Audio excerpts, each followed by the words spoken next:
everyone, this is Passport Junkie. I am going to be sharing 5 tips to get bomb, amazing IG photos.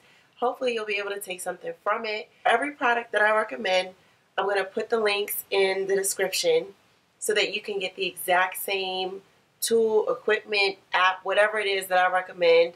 And also, I also highly recommend you getting the stuff that I recommend, in particular some of the stuff that comes off of Amazon, because there are cheaper options, but more than likely they'll be junk. And I've had to learn it the hard way. I want to save you guys from having to waste your money and learn it the hard way. So with that, let's jump into it. Tip number 1, take your own photos. I can't stress that enough. So me personally, I've found that I've been able to consistently get good photos for content on my page once I started taking my own photos. And it's no shade to any of your friends or whatever, family members, whatever. It's just a matter of being able to consistently pump out photos that look good and that are going to be appealing to your audience. Now, that may seem a little awkward or impossible, but the way I take my own photos is with 2 things. One, I have a tripod, and then I have a more flexible, it's still a tripod, but it's like a mini tripod that's more flexible. So this is a tripod, and I'll put a link to the tripod that I'm recommending.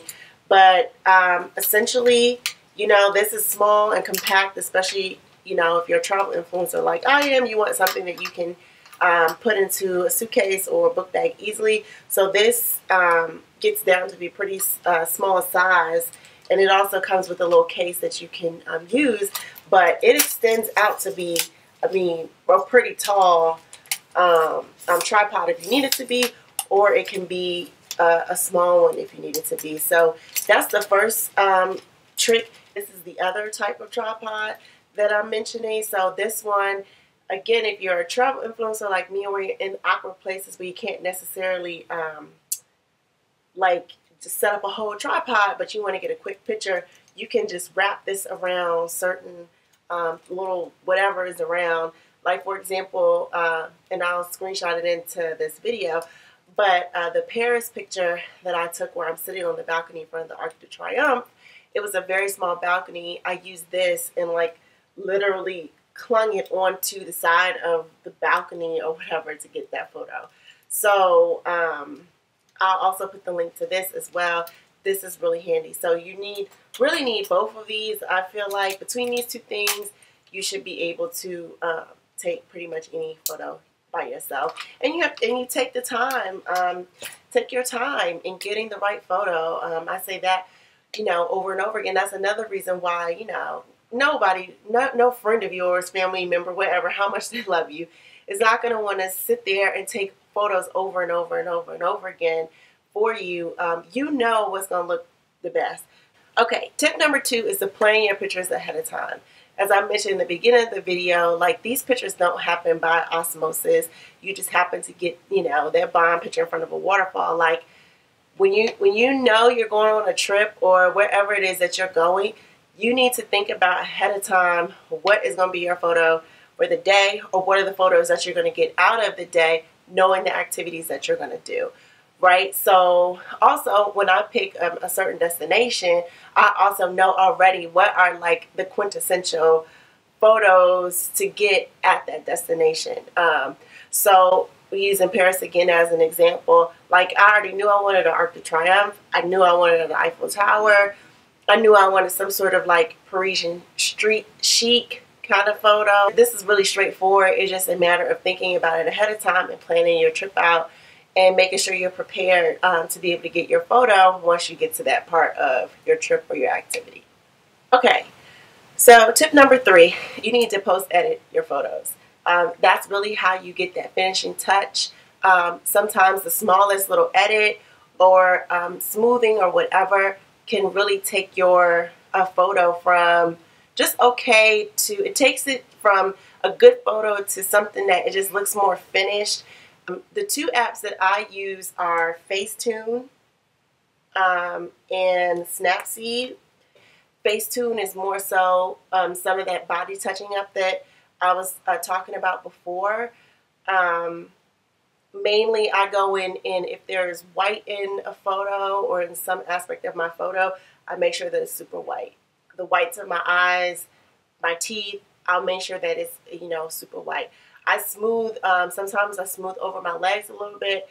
If, like say you have chill bumps or something like that or whatever, um, smoothing out legs usually helps a lot. Smoothing out maybe some blemishes if you have some blemishes in your face, that helps a little bit.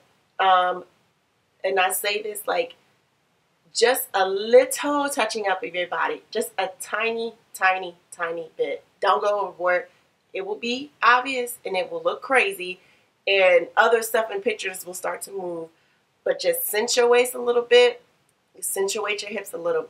Like when I say the slightest, do it in the slightest way. Don't go overboard. And then with Snapseed, Snapseed is like overall picture enhancement.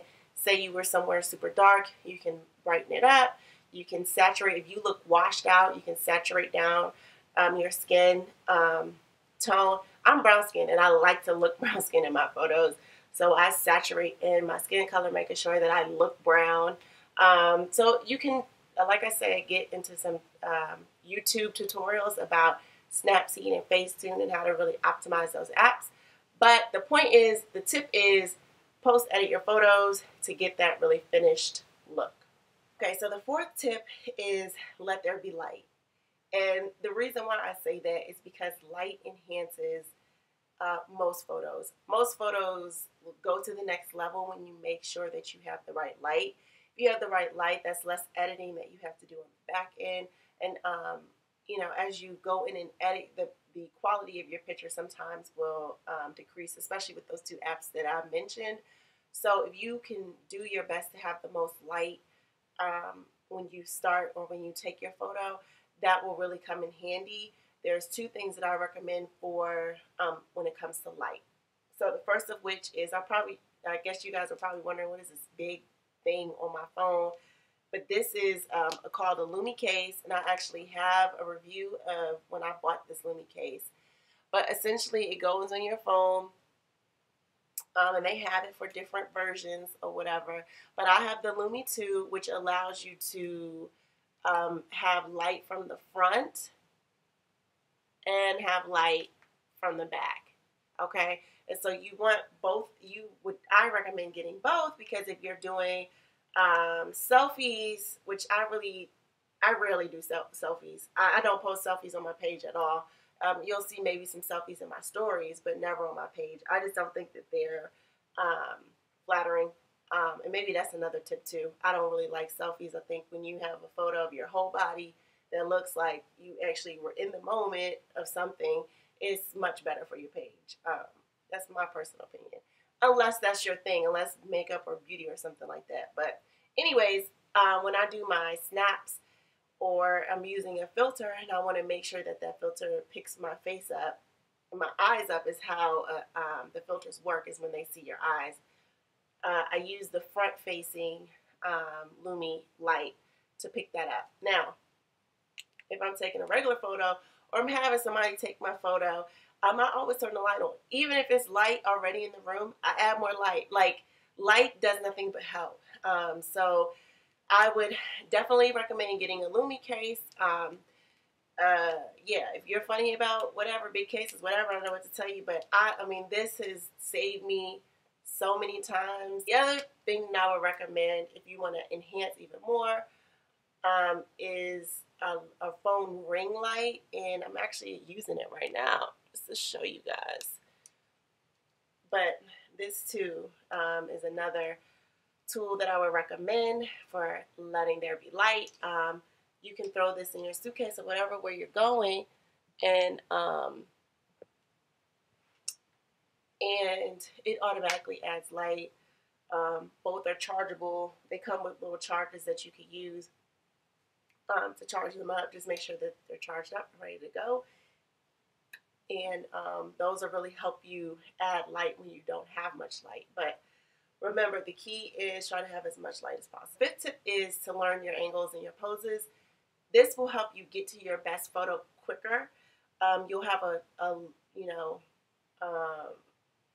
a group of angles and poses that you know work for you.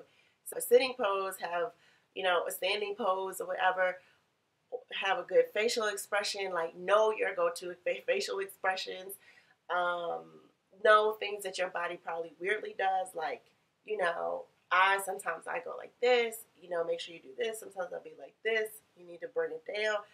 Just get to know your body and practice in front of the mirror, so that if you're in a situation where you have to ask somebody else to take a photo, you already have a go-to pose that you know 9 times out of 10 comes out pretty good and looks pretty photogenic. So that's my tip on that. Know your poses and know your angles. So with that, those are my 5 tips to getting those amazing IG ready bomb photos. Hopefully this has been helpful for you. Let me know if you have any questions, of course. The links to all of the products I recommend are in the description below. The good news is it gets easier the more you do it. Just commit to doing it. And yeah, let me know, like I said, if you have any questions. Thank you for tuning in. And I'll check you next time. Talk to you later.